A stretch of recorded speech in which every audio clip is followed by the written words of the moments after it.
Bienvenue à la premier épisode de cette web-série sur Chronique d'un bouddhiste urbain, un défi 365 jours pour vivre en pleine conscience. Aujourd'hui, je ne sais pas si comme moi, parfois vous vous réveillez et votre esprit s'agite déjà partout. C'est comme s'il y avait pas juste un hamster, mais un singe hyperactif dans votre cerveau qui court dans tous les sens, qui essaie d'attraper toutes les balles et qui s'amuse à peu près avec 18 idées en même temps. Eh bien moi, ce matin, étant donné que c'était le début de la web-série, j'avais plein d'idées sur comment j'allais m'habiller, ce que j'allais dire, ce qu'on allait faire, où j'allais être aujourd'hui, quelle potentielle idée j'allais avoir, parce qu'on a décidé que c'était en direct.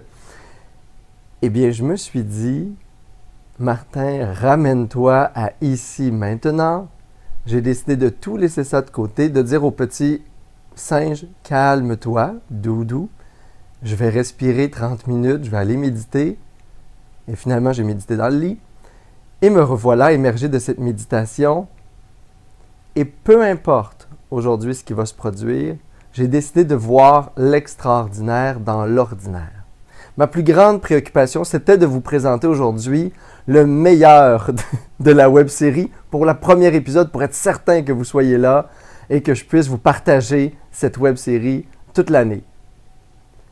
Eh bien, l'enseignement de la journée qui m'est venu le plus précieux, je crois, et c'est un enseignement que je revisite souvent dans ma vie en méditant, en faisant des retraites, c'est justement de voir l'extraordinaire dans l'ordinaire.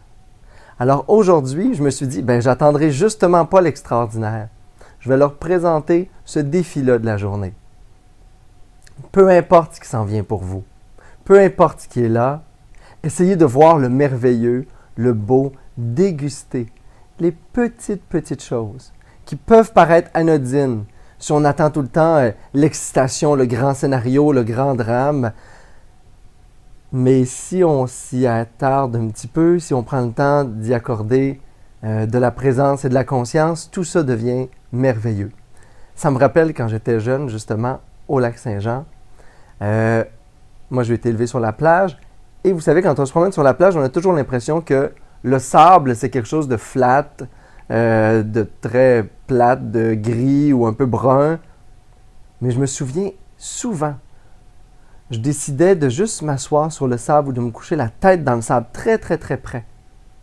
Et plus je m'approchais, plus je donnais de l'attention au sable, plus je restais en présence, plus l'extraordinaire se produisait.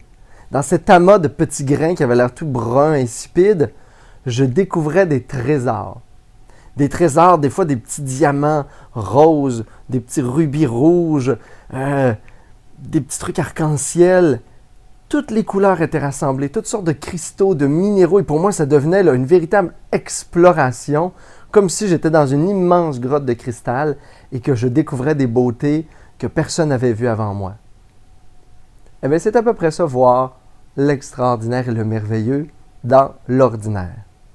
Aujourd'hui, je vous invite dans toutes les situations, à regarder avec un peu plus d'attention ce qui est là, le déguster, donner de la présence et apprécier.